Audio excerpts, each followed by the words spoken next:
మీ కథల సమయంకు స్వాగతం. నేను మీ రమ్య. హలో అండి, మన కథ నిజం కాదా 8వ భాగం వినే ముందు భాగాల లింక్స్ కిందున్న డిస్క్రిప్షన్ బాక్స్లో ఉన్నాయి. ముందుగా వినేసి ఈ భాగం వినండి. సుబ్బు బైక్ దిగి ఆ అపార్ట్మెంట్స్ కేసి అనుమానంగా చూశాడు. తల్లి చెప్పిన అడ్రస్ కరెక్టే, అపార్ట్మెంట్స్ పేరు కూడా అదే. నిజానికి సుబ్బుకి ఆ ప్రదేశం తెలియందేమీ కాదు. ఎన్నోసార్లు స్నేహితుల కోసం ఆ ప్రాంతానికి వచ్చిన వాడే. కానీ తమలాంటి మధ్యతరగతి మనుషులుండే ప్రాంతం కాదది. ఉల్లిపాయకి పచ్చిమిరపకాయకి కార్లు వేసుకొని జూబ్లీ హిల్స్ కూడలికి పరిగెత్తాలి. రోడ్డు మీద కార్లు తప్ప నడిచే మనుషులు కనబడరు. తన స్నేహితుడు వరుణ్ తల్లి ఎప్పుడూ అదే వాపోతుండేది. మీరందరూ కార్లు వేసుకొని బైక్లు వేసుకొని బయటపడిపోతారు. మేం ప్రొద్దుటి నుండి రాత్రి వరకు ఇక్కడ దిక్కు లేకుండా బిక్కుబిక్కుమంటూ ఒక్కళ్ళం పడుండాలి. బడాయికి లంకంత కొంప కట్టి ఇక్కడ తెచ్చి పడేశారు. ఇక్కడ పని మనుషులు దొరకరు. ఇంట్లో వాచ్మెన్ని పెట్టుకుంటే ఉండలేమని వెళ్ళిపోతున్నారు అనేదావిడ. సుబ్బుని చూసి వాచ్మెన్ దగ్గరగా వచ్చాడు. సుబ్బు చెప్పింది విని కొత్తగా నిన్ననే వచ్చారు అంటూ లిఫ్ట్లో తీసుకెళ్లాడు. సుబ్బు లోపలికెళ్ళి ఆ ఇల్లు తమది కాదేమోనని బయటకు రాబోతుంటే సుజాత కొడుకుని చూసి సుబ్బు అంది సంతోషంగా. సుబ్బు తల్లివైపు చూసి ఇదంతా ఏంటమ్మా, ఈ టేబుల్స్ కుర్చీలు, ఇది మనిల్లేనమ్మా అని అడిగాడు సంశయంగా. మనదేరా అంటూ నవ్వి చేయి పట్టుకుని తన గదిలోకి తీసుకెళ్ళింది లాలనగా. సుబ్బు అయిష్టంగానే ఆమెతో నడిచాడు. ఆ గది కూడా తమ గదిలో లేదు. ఫర్నిచర్ అంతా మారిపోయింది. ఎందుకు ఇక్కడికి వచ్చారు? ఫర్నిచర్ కూడా మార్చేశారు. ఇంత డబ్బెక్కడిది అని అడిగాడు అసహనంగా. అమ్మమ్మ వింటుంది. ఇదంతా అమ్మమ్మదే, లేకపోతే ఎవరిస్తారు? అమ్మమ్మ పెద్ద ప్లాన్తో వచ్చింది. వేదవతి గారని మన పక్క అపార్ట్మెంటే, ఆవిడ చాలా హెల్ప్ చేశారు అంది గర్వంగా. సుబ్బు అర్థం కానట్లుగా చూశాడు. అసలు ఇదంతా ఎందుకు? ఇక్కడ 2 కార్లు లేకపోతే బ్రతకలేరు. ఏవీ దొరకవిక్కడ. రేపో ఎల్లుండో మన కారు వస్తుంది అంది సుజాత నవ్వుతూ. మరి హాల్ అంతా ఆ టేబుల్స్ కుర్చీలు ఏంటి? ముందు టిఫిన్ తిను, తర్వాత అన్నీ అర్థమవుతాయి అంటూ డైనింగ్ టేబుల్ దగ్గరికి తీసుకెళ్ళింది చేయి పట్టుకొని సుజాత. నిజానికి సుజాతకి లోపల భయంగానే ఉంది. సుబ్బు ఎక్కడ కోపంతో తిరిగి వెళ్ళిపోతాడోనని. సుబ్బు అయిష్టంగానే టిఫిన్ తింటూ చుట్టూ పరిశీలిస్తున్నాడు. డైనింగ్ టేబుల్ కొత్తది, గోడలకి తంజావూరు పెయింటింగ్, షోకేస్లో ఖరీదైన క్రాకరీ, హాల్లో ఖరీదైన బొమ్మలు. చాలా ఉక్కిరిబిక్కిరిగా ఊపిరాడినట్లుంది అతనికి.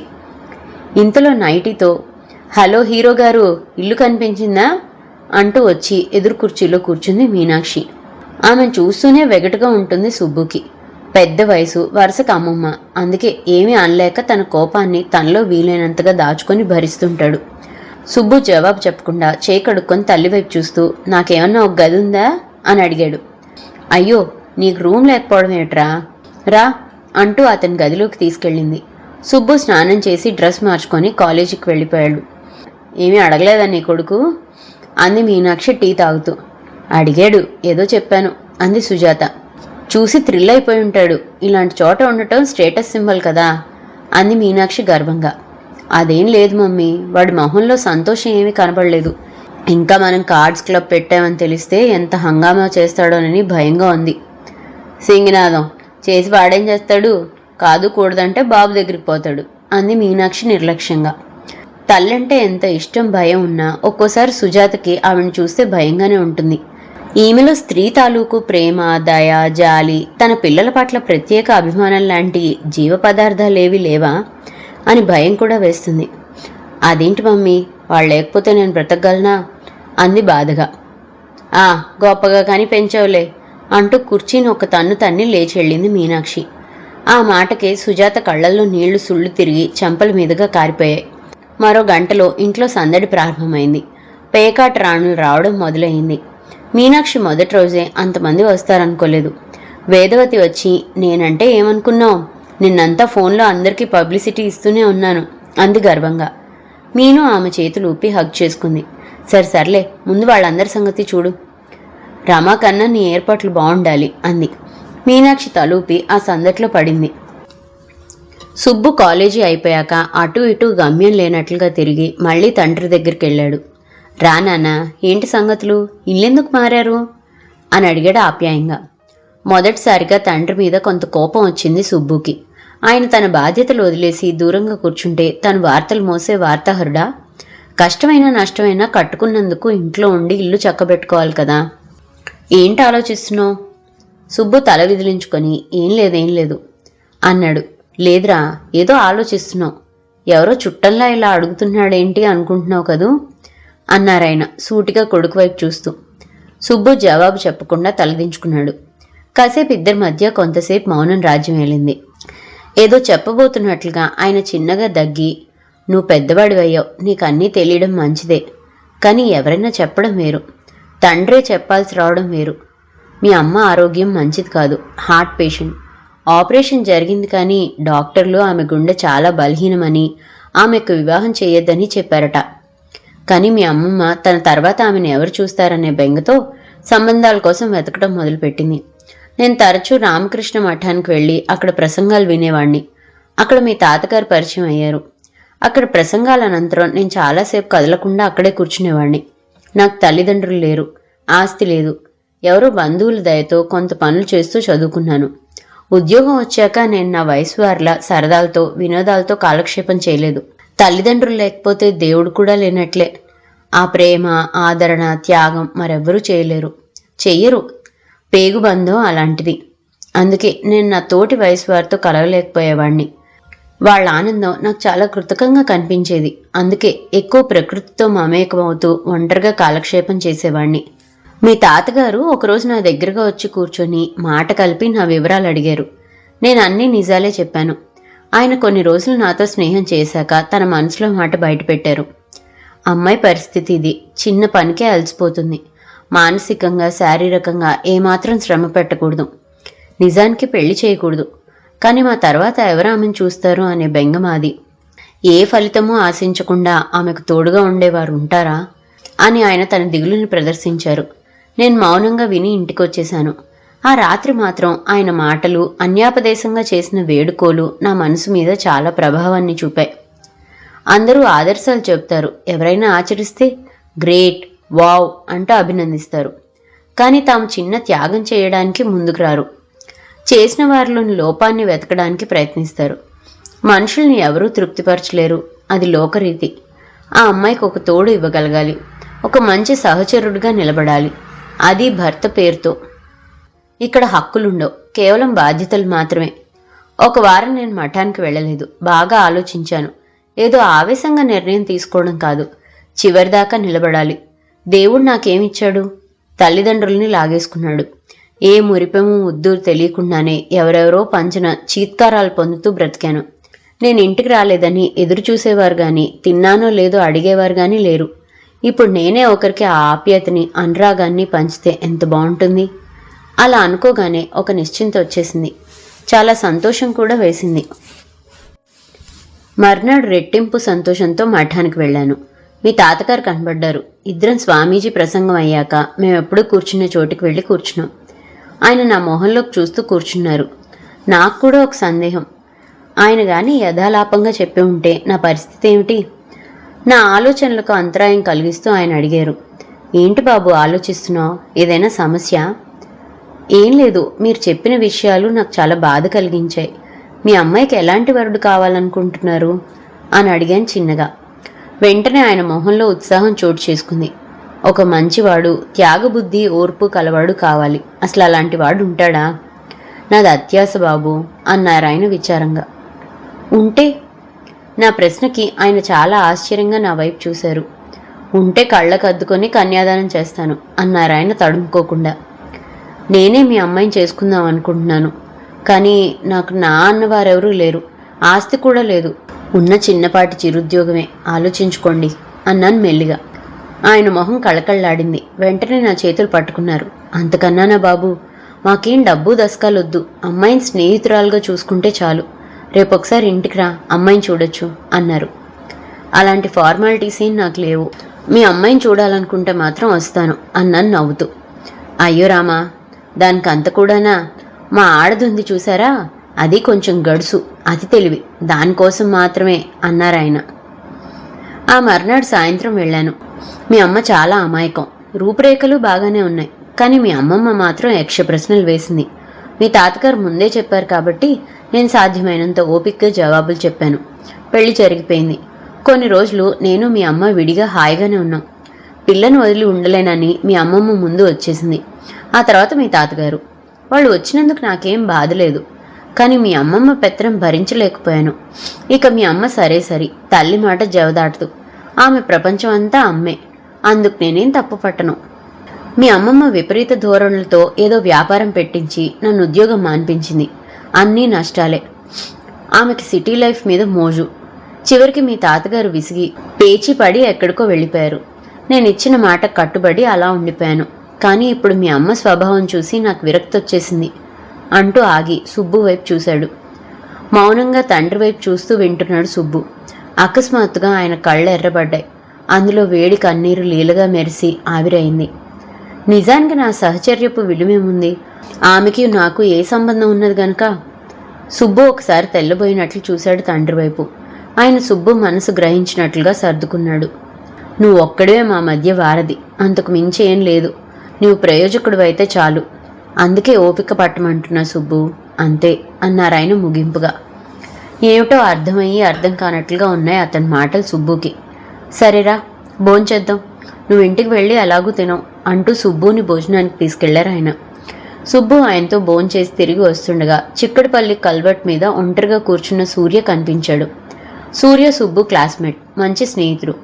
సుబ్బు అతన్ని చూసి బైక్కి బ్రేక్ వేసి ఆగి, ఏంట్రా ఇక్కడ కూర్చున్నావు అని అడిగాడు. బదులుగా సూర్య కళ్ళెత్తి సుబ్బు వైపు చూశాడు. అతని కళ్ళు బాగా ఏడ్చినట్లు ఎర్రబడినాయి. మొహం వాచింది, షర్ట్ చిరిగింది. సుబ్బు సూర్యని అలా చూసి తల్లడిల్లిపోయాడు. చప్పున బైక్ దిగి, ఏమైంది అలా ఉన్నావు అని అడిగాడు సూర్య భుజం మీద చేయేసి. బదులుగా సూర్య వెక్కి వెక్కి ఏడ్చేశాడు. సుబ్బు అతన్ని ఊరుకోబెట్టి పక్కనే ఉన్న షాప్లో కోక్ తీసుకొని తాగించి, ఏంట్రా ఏమైంది, నాతో చెప్పకూడదా అన్నాడు. కాసేపు అయ్యాక కళ్ళు తుడుచుకొని చెప్పాడు సూర్య. నిన్న ఇంట్లో చెప్పకుండా సినిమాకి వెళ్ళాను. తీరా ఇంటికి వెళ్ళాక మా నాన్న ఉగ్ర రూపం దాల్చి ఇష్టం వచ్చినట్లు కొట్టి ఇంట్లోంచి బయటికి తోసేశాడు అన్నాడు సూర్య దుఃఖాన్ని దిగమింగుతూ. సుబ్బు తెల్లబోయాడు ఆ మాట విని. ఏంటి, సినిమాకి వెళ్ళినందుకు కొట్టడమా? చాలా వింతగా ఉంది అన్నాడు ఆశ్చర్యపోతూ. సూర్య తలదించుకున్నాడు. అందుకే చెప్పాను, మా నాన్న ఒక రాక్షసుడు, క్రమశిక్షణ పేరుతో పిల్లల్ని హింసిస్తాడు. ఒకసారి మా అక్క సరదాగా హెయిర్ స్టైల్ చేసుకుంటే జుట్టు కత్తిరించేశాడు. ఇంట్లో ఉన్నాడంటే నరకమే. తరచూ క్యాంపులుంటాయి, అందుకే బతికిపోతాం. నిన్న క్యాంప్లో ఉన్నాడని వెళ్ళాను, సడన్గా వచ్చేశాడు అన్నాడు. సరే, మా ఇంటికి రా, తర్వాత కొంచెం ఆయన శాంతించాక ఇంటికి వెళ్ళొచ్చు. వద్దురా, మరిక్కడే పేమెంట్ మీద గతి లేనట్లుగా కూర్చుంటావా? ఇంకెందుకురా స్నేహితులు, పద పద అంటూ బలవంతంగా సూర్యని లేపి తీసుకెళ్లాడు సుబ్బు. తలుపు తీసి సుజాత, ఇప్పుడా ఇంటికి రావడం అంటూ సూర్య వైపు చూసింది. నా ఫ్రెండ్ అన్నాడు సుబ్బు ముక్తసరిగా. సూర్య సుబ్బు బలవంతం మీద స్నానం చేసి సుబ్బు ఇచ్చిన బట్టలు వేసుకున్నాడు. సుజాత ఇద్దరికీ వడ్డించింది. సూర్య సుబ్బు దగ్గరే పడుకున్నాడు. అతను అసలు నిద్రపోలేదని గమనిస్తూనే ఉన్నాడు సుబ్బు. సుబ్బు ఏదో ఒకటి మాట్లాడి ధైర్యం చెబుతూనే ఉన్నాడు. ఇంకెన్నాళ్ళరా, 2 ఏళ్ళు ఓపిక పెడితే చదువైపోతుంది. నువ్వు బాగా చదువుతావు. క్యాంపస్ సెలక్షన్ వస్తే ఈ ఊబిలోంచి బయటపడిపోతావు. అందరిళ్లల్లోనూ ఏదో ఒక బాధ ఉంటుందిరా. ఇద్దరూ అలా ఏదో ఒకటి మాట్లాడుకుంటూ నిద్రలోకి జారుకున్నారు. తెల్లవారి టిఫిన్ తినడానికి డైనింగ్ టేబుల్ దగ్గరకు వచ్చిన ఇద్దరిని మార్చి మార్చి చూసింది మీనాక్షి. ఈ అబ్బాయి ఎవరు? నా క్లాస్మేట్. ఓహో, దూర కంతలేదు కానీ మెడకోడోలు. ఇలా అడ్డమైన వాళ్ళని ఇళ్లకు తేవడం ఎప్పుడు మొదలెట్టావు? ఇదేం సత్రం కాదు, ఎవరంటే వాళ్ళు రావడానికి. అంతే. సూర్య గబుక్కన చేయి కడుక్కొని సుబ్బు పిలుస్తున్నా వినిపించుకోకుండా సర్రున వెళ్ళిపోయాడు. సుబ్బు గబుబా లిఫ్ట్లో క్రిందకి వెళ్ళి చూశాడు, కానీ సూర్య ఎక్కడా కనిపించలేదు. ఆ అబ్బాయి ఇప్పుడే ఆటోలో వెళ్ళిపోయాడు సార్ అంటూ వాచ్మెన్ చెప్పడంతో సుబ్బు కోపంతో పైకెళ్ళి డైనింగ్ టేబుల్ మీద క్లాత్ సర్రున లాగేశాడు. వెంటనే దాని మీద క్రోకరీ అంతా పెద్ద శబ్దం చేస్తూ క్రింద పడి పగిలిపోయాయి. ఆ శబ్దానికి గబగబా గదుల్లోంచి సుజాత, మీనాక్షి బయటికి పరిగెత్తుకొచ్చారు. సుబ్బు, సుబ్బు ఆగాగు, ఏంటా దౌర్జన్యం అని తల్లి మొత్తుకుంటున్నా సుబ్బు ఆగలేదు. వరుసగా షోకేస్లోని గాజు సామానంతా క్రింద పడేసి విరగ్గొట్టేశాడు. కుర్చీలు పడదోశాడు. ఆ వెంటనే బైక్ వేసుకుని అగమ్యంగా సూర్యను వెతుక్కుంటూ రోడ్ల మీద తిరుగుతూ ట్యాంక్ బండ్ మీదకొచ్చాడు. అక్కడ గుమికూడి సాగర్లోకి తొంగి చూస్తున్న జనాన్ని చూసి అతని మనసు కీడుని శంకించింది. దేవుడా, అలా జరగకూడదు అనుకుంటూ తొంగి చూశాడు. ఎవరో పాపం చిన్న కుర్రాడే నీటిలోకి దూకేశాడు అంటూ చెప్పుకుంటున్న జనాన్ని చూసి వణికిపోతుంది అతని మనసు. ఈతగాళ్లు అతని శరీరాన్ని ఒడ్డున వేశారు. అందరితో పాటు అతను తొంగి చూశాడు. సూర్య నాడి చూశాడు. ఎవరో జనంలోంచి వచ్చి పోయాడు పాపం. అంతే. సుబ్బు బోరున ఏడ్చాడు. తలని రైలింగ్ రాడ్స్కి కొట్టుకుంటూ నేను నిన్ను పోగొట్టుకున్నారా, నా వల్లే. అందరూ వింతగా చూస్తుండగా పోలీసులు అతను రాసిన ఉత్తరం చూసి తండ్రిని పిలిపించారు. అతను పరుగున వచ్చి సూర్య మీద పడి ఏడవడం ప్రారంభించాడు. నాయనా, నేనే నిన్ను చంపుకున్నాను, కానీ ఇంత శిక్ష వేస్తావనుకోలేదురా. నా కేసుని నెత్తినెక్కిందో, అయ్యో దేవుడా, నా కొడుకును బ్రతికించు. ఇంకా ఏదేదో అంటూ దొర్లుతున్నాడు అతను. సుబ్బు మ్రాన్పడిన మనసుతో బైక్ ఎక్కి స్టేషన్కి చేరుకున్నాడు. అలా చాలాసేపు ప్లాట్ఫామ్ మీద కూర్చుని చివరికి దొరికిన రైలు ఎక్కేశాడు అగమ్యంగా. కొంత ప్రయాణం సాగే వరకు అతని మనసు చిందరవందరగానే ఉంది. సూర్య కళ్ళల్లో కనిపిస్తున్నాడు. దుఃఖం ముంచుకొస్తున్నది. తన ఇంటికి తీసుకురాకపోతే బ్రతికేవాడా? అతని మరణంలో తన వంతు పాపం కూడా ఉన్నదా? తాతయ్య అమ్మమ్మను ఎందుకు కంట్రోల్ చేయలేకపోయాడు? అమ్మ నాన్నెందుకు శాసించలేకపోయాడు? తన ఆలోచనకి తనకే నవ్వొచ్చింది సుబ్బుకి. ఒక మనిషిని మరొకరు శాసించడం ఏమిటి? దేవుడు అందరికీ బుర్ర బుద్ధి ఇస్తాడు. వయసు పెరిగే కొలది ఆలోచనల పరిణితి కూడా పెరుగుతుంది. తాము చేస్తున్న పనుల మీద, మాట్లాడుతున్న మాటల మీద అందరికీ స్పృహ ఉంటుంది. అయితే దాని పీక నొక్కేసి పైపైకి పెద్ద మనుషుల్లా నీతులు వల్లిస్తుంటారు. తమ బాధ్యతల నుండి తాము తప్పించుకుని కేవలం తమ స్వార్థం కోసం, సుఖం కోసం మెత్తగా ఉన్న వారి మీద స్వారీ చేస్తుంటారు. అమ్మమ్మ, సూర్య తండ్రి అలాంటివారు. ఇక తన తల్లి బలహీనరాలు. తల్లి గొడుగు క్రింద తీగలా పాకుతుంటుంది. అది కూడా ఒక రకమైన స్వార్థమే. ఆమెకు తల్లి ఇస్తున్న సౌకర్యాలు, డబ్బు అవసరం. భర్త అవన్నీ అమర్చలేని అసమర్థునని ఆమె భావం. అందుకే తల్లిని వదులుకోవడానికి ఆమె సిద్ధంగా లేదు. ఇలాంటి మనుషులు పెళ్లి చేసుకుని తమ సహచరుల్ని, కన్నబిడ్డల్ని హింసించడం దేనికో అర్థం కాదు. ఎడతెగని ఆలోచనలతో రైలు విజయవాడ వచ్చేసింది. ప్లాట్ఫారం కోలాహలంగా, హడావుడిగా ఉంది. సుబ్బు తన ఆలోచనల నుండి తాత్కాలికంగా బయటపడి అటు ఇటు చూశాడు. ఇప్పుడు ఎక్కడికి వెళ్ళాలి తను? రైలు అంటే ఎక్కేశాడు. జేబులో అంతగా డబ్బు లేదు. టికెట్ కూడా కొనలేదు. సరిగ్గా అప్పుడే ప్లాట్ఫామ్ మీద పెద్దగా కేకలు వినిపించి అటు తిరిగి చూశాడు. తన కిటికీకి ఎదురుగా కూర్చున్న వ్యక్తి లెదర్ బ్యాగ్ తీసుకుని ఒకడు పరిగెత్తుతున్నాడు. ఆయన ఉద్రేకంగా దొంగ పట్టుకోండి అని అరుస్తున్నాడు రొప్పుతూ. సుబ్బు పరిగెత్తుతున్న దొంగ వైపు చూశాడు. వాడు తూనీగలా ఫ్లైఓవర్ కేసి అవతల ప్లాట్ఫామ్ వైపు పరిగెత్తుతున్నాడు. అంతే. సుబ్బు మరేం ఆలోచించకుండా అటువైపుగా రైలు దూకి అడ్డంగా ఉన్న మరో ట్రైన్ ఎక్కి అతను దిగిన ప్లాట్ఫామ్ వైపు దిగి వాడిని అమాంతం గట్టిగా కౌగిలించుకొని పెనుగులాడి ఆ బ్యాగ్ లాక్కున్నాడు. అంతా నిమిషాల్లో జరిగిపోయింది. సుబ్బు అదే వేగంతో మళ్ళీ 2 రైళ్లు దాటి ప్లాట్ఫామ్ మీద కూర్చుని రొప్పుతున్న ఆ వ్యక్తికిచ్చి, ఇదిగోనండి మీ బ్యాగ్, వాడేం తీసినట్లేదు, అయినా లెక్క చూసుకోండి అన్నాడు. కానీ అతని పరిస్థితి లెక్క చూసుకునేటట్లుగా లేదు. విపరీతమైన బీపీతో అతను రొప్పుతున్నాడు. కళ్ళెర్రబారి బుగ్గలు కదిలిపోతున్నాయి. అతను జేబులోని బీపీ మాత్ర చూపించి నీళ్ళిమ్మన్నట్లుగా సుబ్బుకి సైగ చేశాడు. సుబ్బు పరిస్థితి గ్రహించి గబగబా ఎదురుగా ఉన్న షాప్లో మంచినీళ్ల బాటిల్ కొని తెచ్చి అతనికి మాత్ర వేసి నీళ్లు తాగించాడు. 10 నిమిషాల తర్వాత అతను కొంచెం సర్దుకున్నాడు. ఆయాసం తగ్గాక, చాలా చాలా థ్యాంక్స్ బాబు అన్నాడు మెల్లిగా. సుబ్బు ఏమనలేదు. సుబ్బు వచ్చిన రైలు సాగిపోయింది. అయ్యో బాబు, నీ ట్రైన్ వెళ్ళిపోతున్నట్టుంది అన్నాడు అతను. సుబ్బు నవ్వి, అదేం నా ట్రైన్ కాదు, సెంట్రల్ గవర్నమెంట్ది అన్నాడు. అతను కూడా నవ్వి, మరందులో నీ లగేజ్ లేదా అని అడిగాడు. లేదు. సుబ్బు జవాబు విని అతను ఆశ్చర్యంగా సుబ్బుని యగాదిగా చూసి, అదేంటి అని నసిగాడు. సుబ్బు జవాబు చెప్పలేదు. నేను రాజమండ్రి వెళ్తున్నా, నాతో వస్తావా అని అడిగాడు అతను. ఎందుకు? సుబ్బు ఎదురు ప్రశ్నకి అతను నవ్వి, ఊరికే, నాకు బాగాలేదుగా, తోడుగా ఉంటావని. చేతిలో డబ్బుంది, అక్కడ మా ఆడదొక్కతే ఎదురు చూస్తుంటుంది, పిల్లలు లేరు నాకు. ఆ చివరి మాట అతన్ని కదిలించింది. ఉన్న పిల్లలు తల్లిదండ్రులను ఎంత బాగా చూస్తున్నారో తెలియదు, కానీ లేని వారి మానసిక స్థితి అర్థమై తల పంకించాడు. నా పేరు కాళిదాసు, వడ్డీ వ్యాపారం చేస్తుంటా, ఇక్కడ ఒక జిడ్డు కేసు ఉంటే వచ్చి వసూలు చేసుకుని వెళ్తున్నా అన్నాడు కాళిదాసు. పిల్లలు లేని నీకు వడ్డీ వ్యాపారం ఎందుకు అని అడగాలనిపించిన సుబ్బు కొత్త కావడం వలన మౌనంగా అతని మాటలు వింటున్నాడు. ఇంతలో రాజమండ్రి మీదుగా వెళ్లే రైలు ఒకటి ప్లాట్ఫామ్ మీదకి వచ్చి ఆగింది. సుబ్బు తను కూడా వెళ్లి టికెట్ తీసుకుని కాళిదాస్ గారితో రైలు ఎక్కేశాడు. ఏ గమ్యం ఎక్కడికి తీసుకెళ్తుందో, ఏ నెలవు ఎంతకాలమో ఎవరికి తెలుసు. ఆటో దిగిన భర్తను చూసి పాతకాల బొగ్గింజన్ల గైమంది సత్యవతి. కూడా ఒక కొత్త కుర్రాడున్నాడన్న స్పృహ కూడా లేకుండా, ఏమయ్యోయ్ ఎక్కడున్నావో ఒక ఫోన్ కొట్టకూడదు అసలే బీపీ మడిసివి, డబ్బుతో ఎవ్వరం, నీ బీపీ సంగతి దేవుడెరుగు, నా ప్యానల్ గాల్లో కలిపేసేటట్టున్నావు మాయదారి సంత అంటూ రంకెలేసింది. కూడా ఓ కుర్రాడున్నాడన్న స్పృహ కూడా ఉండదే నీకు, ఊరికే కుక్క నోట్లో కర్రెట్టినట్లు అరవకు, ముందుగా బ్యాగ్లోనెట్రా అన్నాడు కాళిదాస్ వాల్ కుర్చీలో కూర్చుని. సుబ్బుకి ఏం చేయాలో తెలియక వరండా స్తంభానికి చేరబడి నిలబడ్డాడు. రా కూర్చో అన్నాడు కాళిదాసు సుబ్బు ముందుకి మరో కర్ర కుర్చీ తోస్తూ. సుబ్బు మాత్రం ఎత్తరుగుల వరండాలో క్రింద కాళ్ళు పెట్టి ఒక ఓరగా కూర్చున్నాడు. నీ పేరేంట్రా అబ్బాయి అని అడిగాడు కాళిదాసు.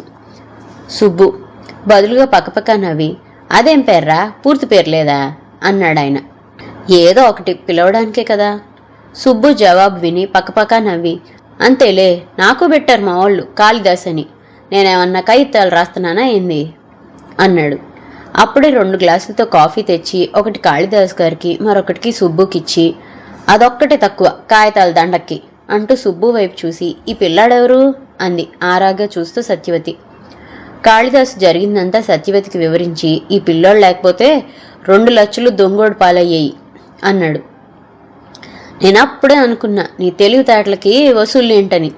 ఇంతకీ ఈ పిల్లాడికి అమ్మ బాబు లేరా అంది సుబ్బుని యగాదిగా చూస్తూ. నేను వెళ్తానండి అంటూ పైకి లేచాడు సుబ్బు. ఎక్కడికి వెళ్తావు? ఎక్కడికో అక్కడికి, మీరు తోడుగా రమ్మంటే వచ్చానంతే. ఇదిగో సుబ్బు, నేను నీ అంత చదువుకోలేదు కానీ వయసు ఒకటి ఏడ్చింది కదా, ఇలాంటివి చాలా చూశాను. ఏదో కోపం పెట్టుకొని ఇంటికాడ నుండి వచ్చేసావు, 4 రోజులు ఇక్కడే ఉండు, ఆనకు అన్నీ సర్దుకుంటే ఇంటికి వెళ్ళిపోదు గాని, నా మాట ఇను పెద్దోడిని అన్నాడు కాళిదాసు. ఏటి ఇక్కడ ఉండమంటున్నావు? ఊరు వెళ్ళామంటే చాలు ఒక్కడనేసుకొస్తావు. ఒకడప్పుడే జిడ్డల్లి ఏలాడుతున్నాడు కొంపలో, మళ్ళీ ఈ అబ్బాయా? సాల్లే, నేనే వంట మడిసిన అనుకుంటున్నావా? లంక మేత గోదావరి తన్నట్టు నీ వడ్డీ డబ్బులు ఆళ్ళ నీళ్ళని మేపడానికే సరిపోతున్నాయి. చేసావులే మా సెడ్డ వ్యాపారం, తెలివి మాలిన పెళ్లికి తెల్లవార్లు బాజాలని అంటూ సత్యవతి వాళ్ళు కాఫీ తాగిన గ్లాసులు 2 పట్టుకొని లోపలికి నడిచింది. సుబ్బు లేచి నిలబడ్డాడు. ఉండవయ్యా బాబు, మాటికి పోలీసోళ్ళ లేచి నిలబడతావేంటి? దాని మాట ఇంతే, సర్వి పేడిరిసి పొయ్యిలో పెట్టినట్టు మాట్లాడుతుంది, మడిసి మంచిదే, నా మాట ఇను అన్నాడు కాళిదాసు. ఇదిగో అబ్బాయి, నాకు నీ మీద అనుమానం లేదు, అనుమానం అంతా ఈ మడిసి తెలివితేటల మీదే. ఇంత అన్నం పెట్టకుండా ఎవరిని అంపనం. నిన్నే మా తమ్ముడు పనసకాయ జీడి పిక్కలు తెచ్చాడు, కమ్మగా వండుతా ఉండు అంటూ లేచింది సత్యవతి. ఏటి నీ తమ్ముడు వచ్చాడా అంటూ సాగదీశాడు కాళిదాసు. ఏ ఆడొస్తే ఏదో ఒకటి అట్టుకుని వస్తాడు, నీ సొమ్మెందెండు, నిన్ననే వెళ్ళిపోయాడు అంటూ వంటగదిలోకి నడిచింది సత్యవతి. ఆ కాసేపట్లో ఆ భార్యాభర్తల వ్యవహారం అర్థమైపోయింది. భోజనాలు అయ్యాక సుబ్బు బయలుదేరదాం అనుకుంటుండగా ఒక వ్యక్తి ఇంట్లోకి వచ్చాడు. అతన్ని చూడగానే కాళిదాసు మొహం అప్రసన్నంగా మారింది. ఏం చిట్టిబాబు, డబ్బులు ఏమైనా వసూలయ్యాయా అన్నాడు కాళిదాసు. చిట్టిబాబు అరుగు మీద కూర్చొని మెడ కాలర్లో పెట్టిన జేబు రుమాలు తీసి మొహం తుడుచుకుంటూ, ఎక్కడ సార్, ఎక్కడికెళ్ళినా తొంటి చేయి చూపిస్తున్నారు, మీరే నా ఖర్చులకి కాస్త సర్దాలా అన్నాడు. కాళిదాసు మొహం అప్రసన్నంగా మారింది. అంతేలే, ఒక్కో మొహం చూస్తేవో బుద్ధి కాదు అన్నాడు విసుగ్గా. చిట్టిబాబు ఆ మాట వినిపించుకోనట్లుగా అక్కడే ఉన్న సుబ్బు వైపు ఎగాదిగా చూసి, ఈ కుర్రాడెవరు అన్నాడు. మావాడే, దూరం చుట్టం, అందాక నీ రూమ్లో కొన్నాళ్ళు ఉంచుకో, ఏదో పని మీద వచ్చాడు, మా కొంపలో ఉండటానికి మొహమాట పడుతున్నాడు అన్నాడు. ఎక్కడ సార్, ఇప్పటికే నాతో పాటు 2 ఉన్నారు అన్నాడు చిట్టిబాబు. ఏం కాదులే, పని అయిపోగానే వెళ్ళిపోతాడు, 4 రోజులు ఎవ్వరం అన్నాడు కాళిదాసు. సర్లేండి, నాకేదన్నా కొట్టండి అన్నాడు చిట్టిబాబు. కాళిదాసు అయిష్టంగా కొంత పైకం తీసి చిట్టిబాబుకి ఇచ్చాడు, మొహం చిట్లించుకొని. సుబ్బు అతనితో కలిసి వెళ్లబోతుండగా, నువ్వు ఆగరా అబ్బాయి అంటూ సత్యవతి, ఒకసారి ఇటొస్తావా అంది కాళిదాసు వైపు చూసి. ఎందుకేటిప్పుడు అంటూనే తన భారీ కాయాన్ని అతి కష్టం మీద వాల్ కుర్చీలోంచి లేపి లోపలికెళ్ళాడు కాళిదాసు. సత్యవతి అతను లోపలికి రాగానే, నీ తెలివి సంతకెళ్ళినట్లే ఉంది, ఆ కుర్రాడు ఒంటి మీద బట్టలతో వచ్చేసినట్లున్నాడు, మెడలో పులిగోర పథకం చూస్తే బాగానే బతికిన బాపత అనిపిస్తుంది, అంత సొమ్ము ప్యానల్కి తెగించి తెచ్చిస్తే ఒట్టి చేతులతో సాగనంపుతావేంటి? ఆ సిట్టిబాబు సచ్చినోడు కూడన్నా ఎడతాడా? ఎంతో కొంత పైకి విచ్చి పంపు అంది విసుగ్గా. కాళిదాసు ఆవిడ మాటలకి నిజంగానే సిగ్గుపడ్డాడు. అవునే, ఏటో తోచి సావదు అంటూ సుబ్బుని లోనికి పిలిచి, సుబ్బు, ఏటో మాటల్లో పడి మరిసైపోయాను, మా ఆడది గుర్తు చేసింది, ఇదుంచు ఖర్చులకి అంటూ ఒక 10,000 సుబ్బు చేతిలో పెట్టాడు. ఎందుకండి ఇదంతా, నేను వెళ్ళిపోతాను అన్నాడు మొహమాటంగా.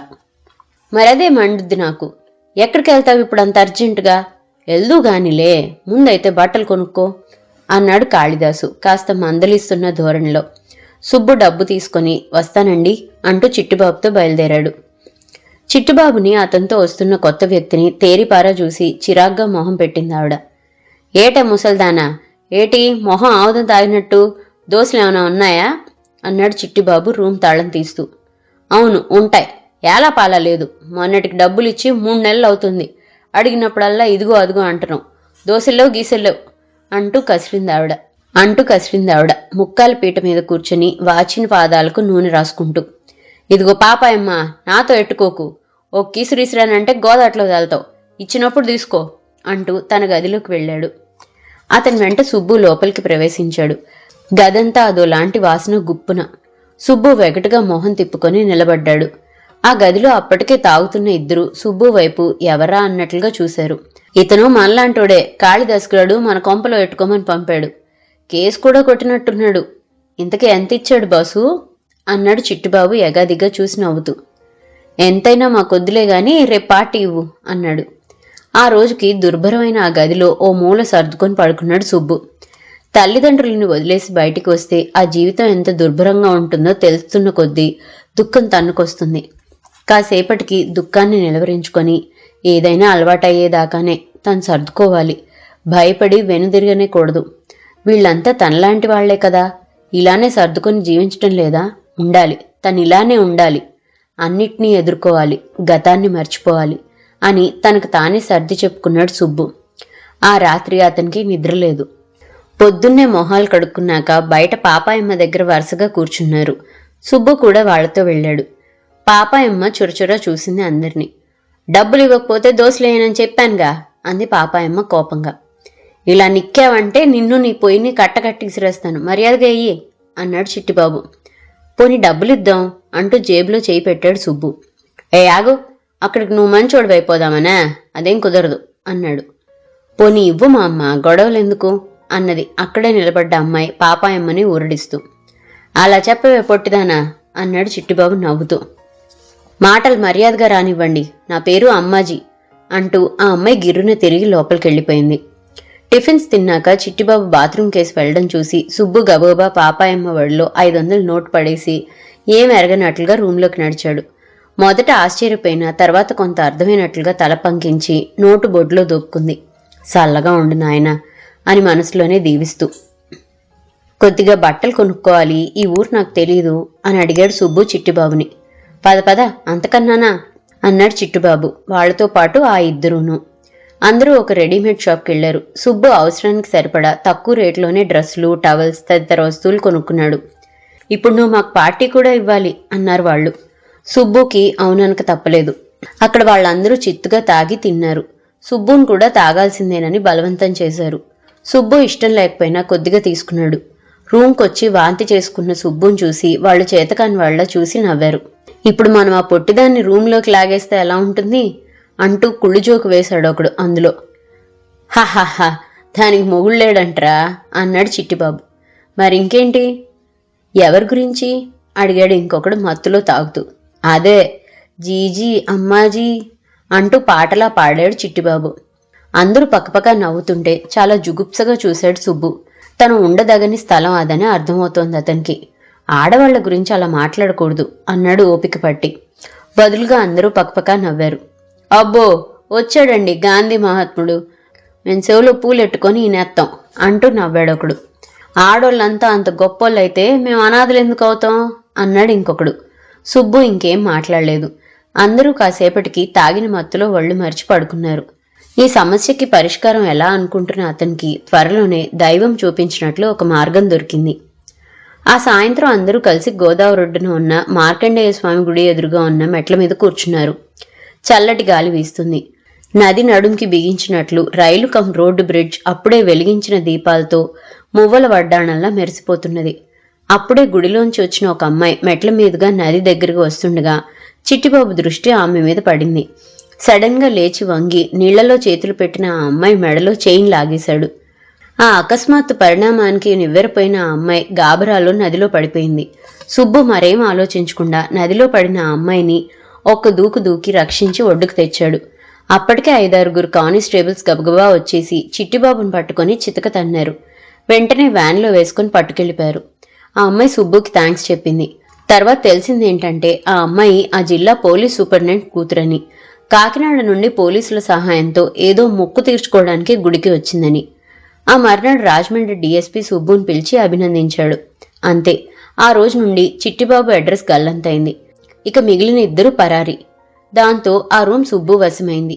కాళిదాస్ గారి కథ విని సుబ్బు వాళ్లకి సహాయపడాలని నిర్ణయించుకున్నాడు. ఆ రోజు నుండి అతని జీవన విధానం మారిపోయింది. ఎక్కడ కనపడ్డా పోలీసులు అతన్ని గౌరవిస్తున్నారు, నవ్వుతూ పలకరిస్తున్నారు. చిన్న చిన్నగా డబ్బులు వసూలు చేయడం అలవాటు చేసుకున్నాడు.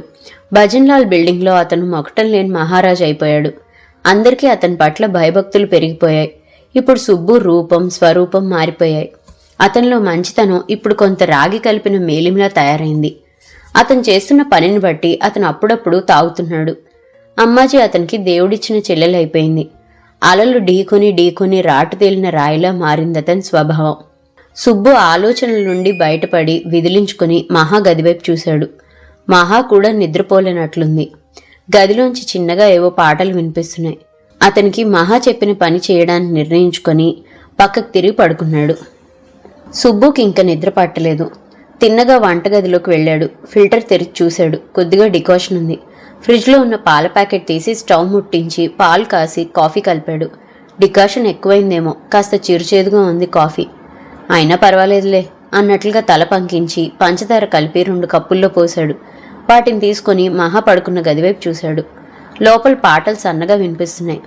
మెల్లిగా మోచేత్తో తలుపు మీద శబ్దం చేశాడు. వెంటనే తలుపు తెరుచుకుంది. ఓ, నువ్వు నిద్రపోలేదా? గుడ్ మార్నింగ్ అన్నాడు సుబ్బు నవ్వుతూ. మహా మాత్రం నవ్వకుండా అతన్ని ఎగాదిగా చూసింది. ఏంటి అప్పుడే లేచో? అబ్బో, కాఫీ కూడా కలిపేశావా? ఏంటి సంగతి అంది మహా. ఏమో, కోయిల కూత వినపడింది. రారా, బయట కూర్చొని కాఫీ తాగుదాం అన్నాడు సుబ్బు నవ్వుతూ. అబ్బా, నీకు కాకి అరుపుకి కోయిల పాటకి తేడా కూడా తెలుసునా అంది మహా వెటకారంగా. అవును, అది తెలిస్తే కౌశిక్ గడ్ లాంటి వాడిని ప్రేమించి ఇక్కడి దాకా ఎందుకు వస్తావు? అది సరేగాని కాఫీ చల్లారిపోతుంది, వస్తే రా, లేకపోతే మాని. నేను నీ డీల్ ఒప్పుకుందా అని మాట్లాడదామని పిలిచాను అంటూ ఓపెన్ టెర్రస్ మీదకి వెళ్ళిపోయాడు సుబ్బు. కౌశిక్ పేరు వినగానే ఎలర్ట్ అయింది మహా. సుబ్బు మూడు ఎప్పుడెలా మారిపోతుందో తెలీదు. వెంటనే టాయిలెట్లోకి వెళ్ళి మొహం కడుక్కొని పరిగెత్తుకొచ్చి సుబ్బు పక్కన కూర్చుని కప్పు అందుకుంది. ఆహా, ఎంత బాగుంది కాఫీ! కాఫీ అంటే ఇలా ఉండాలి అంటూ చప్పరిస్తూ తాగుతున్నాడు సుబ్బు. మహా కొంచెం సిప్ చేసి అబ్బా ఎంత చేదుగా ఉందో అంది మొహం వెగటుగా పెట్టి. కాఫీ ఇలానే ఉండాలి బేబీ, పాయసంలానో పరవాణంలానో కాదు. అసలు వంట చేస్తే మగవాడే చేయాలి. ఏదో బయట పనుల వల్ల గరిట ఆడదాని మొహాన్ని పడేశాడు. ఆ మాత్రానికే పెద్ద బిల్డప్. చరిత్రలో నలుణ్ణి భీముణ్ణి గొప్ప వంట వాళ్ళని చెప్పుకున్నారు గాని దమయంతి పాకం ద్రౌపది పాకం అని ఎవరూ అనలేదు అన్నాడు కళ్ళు అరమోడ్పుగా మూసి చల్లగాలిని ఆస్వాదిస్తూ. నిజానికి ఇంకా తెల్లవారలేదు. గోదావరి మీద నుండి గాలి తెర్రలు తెర్రలుగా వస్తున్నది. పక్షులు గోల ప్రారంభమైంది. పగలు అలసిపోయిన నగరం ఆ సుఖం నుండి మేల్కోవడానికి ఇష్టం లేనట్లుగా నిశ్శబ్దంగానే ఉంది. మహా సుబ్బు ఓవర్ యాక్షన్ చూసి వస్తున్న నవ్వు ఆపుకొని వాళ్ళంతా ఎవరు అని అడిగింది అమాయకంగా. అంటే తల్లి, మనకి నలుడు భీముడు కూడా తెలీదా? భీముడు పేరు విన్నాను గాని హూ ఇస్ నలుడు అంది. అమ్మో, అవన్నీ ఇప్పుడు చెప్పలేను గాని నాకు కౌశిక్ రాణిల గురించి చెప్పు అన్నాడు సుబ్బు కాళ్ళు పైకెత్తి కుర్చీలో కూర్చుంటూ. ఇప్పుడెందుకు, ప్రొద్దుటే వాళ్ల సంగతి అంది మహా చిరాగ్గా. మరైతే నేను వాళ్ళని గుర్తుపట్టేదెలా? నువ్వు రివెంజ్ తీర్చుకునేదెలా? డీల్ వదిలేద్దామా అన్నాడు సుబ్బు చిలిపిగా నవ్వుతూ. అమ్మో వద్దు అంటూ గాబరాగా సుబ్బు చేయి పట్టుకుంది. వాళ్ళప్పుడు సోమాజిగూడలో ఉండేవారు. అతను యశోదాలో చేరడని విన్నాను. డాక్టర్ కదా, నువ్వు ఓపికగా ఎంక్వైరీ చేస్తే తెలిసిపోతుంది సుబ్బు అంది మహా. ఓకే, అవును, రాణి అందంగా ఉంటుందా? మహా అతని వైపు కోపంగా చూసింది. దాని అందం సంగతి నీకెందుకు? ఏం లేదు, డీల్ కష్టమైంది. అందంగా ఉంటే పని చేసిన కష్టం నాకు తెలియకుండా హాయిగా ఉంటుందన్నమాట. అంటే ఐ మీన్ కంఫర్టబుల్గా, శ్రమ తెలియకుండా అనుకునే సాధించేయచ్చు అంటూ నవ్వాడు సుబ్బు. మహాకి ఒళ్ళు మండిపోయింది అతని మాటలకి. ఉంటుంది, వెళ్ళు. మొప్ప కళ్ళు, షెల్స్ లాంటి చీక్స్, లెప్పర్స్ నోస్, పో వెళ్ళి చూసి తరించు అంది కోపంగా. మహా ఉడుక్కుంటుంటే సుబ్బుకి తెగ నవ్వొస్తుంది. అంతేలే, ఆడవాళ్ళు తోటి స్త్రీ అందగత్తె అని ఎప్పుడు ఒప్పుకున్నారు గనక. సరే, ఆవిడ అందం సంగతి నాకెందుకు గాని ఇప్పుడు చెప్పు. ఈ డీల్ ఖరీదైంది, పని కూడా పనికి మాలింది. ఇద్దరు అన్యోన్యమైన దంపతుల కాపురం ముక్కలు చేసి మూసీ నదిలో కలపాలి. దేవుడా, ఎంతటి పాపిష్టి పనికి నన్ను పుట్టించావయ్యా అంటూ రాగం తీశాడు సుబ్బు నాటకీయంగా. మహా వెంటనే అతని బుర్ర మీద కప్పుతో కొట్టింది. వెంటనే షాక్ అయినట్లు సుబ్బు లేచి నిలబడి, ఒసే రాక్షసి, నన్ను గాని చంపేస్తావా అన్నాడు. అవును, చంపుతాను, పిచ్చిగా వాగేవంటే. ఎంత కావాలో చెప్పు, పడేస్తా. అంతేగాని వెధవ మెలోడ్రామాలేయకు. వాళ్ళ పేర్లు ఎత్తితేనే నాకు మంట అంది కోపంగా. సుబ్బు నేల మీద మహా కాళ్ల దగ్గర చతికిలు పడ్డాడు. అది సరే మహా, ఊరికే సరదాగా అన్నాను. నిజంగానే ఖర్చు అవుతుంది. నా దగ్గర డబ్బు లేదని నీకు తెలుసు. ఏదో కొద్దిగా అయితే నేను నిన్ను అడగను, అందుకే అడిగాను. నీకే డబ్బున్న మా తల్లివి అన్నాడు. మహా కోపం తగ్గి, అవును నాకు తెలుసు, ఎంత కావాలో చెప్పు అంది. ముందు 2 లక్షలైతే నా అకౌంట్లో వేయి, ఫర్దర్ పనిని బట్టి. అవసరమైతేనే, నీకు తెలుసు నేను ఎవరి సొమ్ము తిననని. మహా తలూపింది. అప్పుడే ఆకాశం చిన్నగా వెలిసిపోతున్నది. ఆకాశంలో బారులు తీరిన రకరకాల పక్షులు ఎంతో క్రమశిక్షణగా గుంపులుగా నీటి వాళ్ళ మీదకి వంగి ఎగురుతున్నాయి. రాత్రంతా తమ ఉనికిని పోగొట్టుకుని నలుపు రంగులోకి మారిన యావత్ ప్రకృతి సూర్యకాంతితో దేహాన్ని కడుక్కొని ప్రస్ఫుటమవుతూ దర్శనమిస్తుంది. డాబా మీద పూల చెట్లు పచ్చదనంతో విరుస్తున్న మొగ్గలతో సుందరంగా మెరుస్తున్నాయి. సుబ్బు, మెత్తగా పిలిచింది మహా. గట్టిగా కొట్టానా? లేదమ్మా, చచ్చెట్లు మాత్రమే కొట్టావు. అక్కడ మా అమ్మ నా కోసం ఎన్ని పూజలు చేస్తుందో, బుర్ర చితికి కుట్లు పడలేదు అన్నాడు మళ్ళీ తల దుద్దుకుంటూ. సారీ సుబ్బు, ఏంటో దాని పేరెత్తితే నాకు చెప్పలేని కోపం వచ్చేస్తుంది. She's a cheat. సరే, ఇప్పుడు నేను సీరియస్గా మాట్లాడుతున్నా. వాళ్ళని కలవాలంటే నేను కొంత స్టేటస్ మెయింటైన్ చేయాలి. అందుకే అంత డబ్బు అడిగాను. నీకు తర్వాత అంతా లెక్కలు చూపిస్తాను. నువ్వు జాగ్రత్తగా ఉండాలి. మీరంతా ఆడవాళ్లే మిగిలారు. ఒకరికొకరు తోడుగా ఉండి హెల్ప్ చేసుకోండి. నేను మధ్య మధ్య వస్తుంటానులే. అమ్మాజీకి కూడా చిన్న పని మీద వెళ్తున్నానని చెప్తాను. నేను లేనని అందరికీ చెప్పేకండి అని కొన్ని జాగ్రత్తలు చెప్పాడు సుబ్బు. అతని మాటలకి కన్నీళ్ళు వచ్చేశాయి మహాకి. త్వరగా వచ్చేయి అంది అతని భుజం పట్టుకొని మహా దిగులుగా. సుబ్బు ఈసారి నవ్వలేదు. ఆ మనోహర ప్రాతకాలంలో అతని హృదయం ఆమె స్పర్శతో పరవశించి మోహన రాగం ఆలపించింది.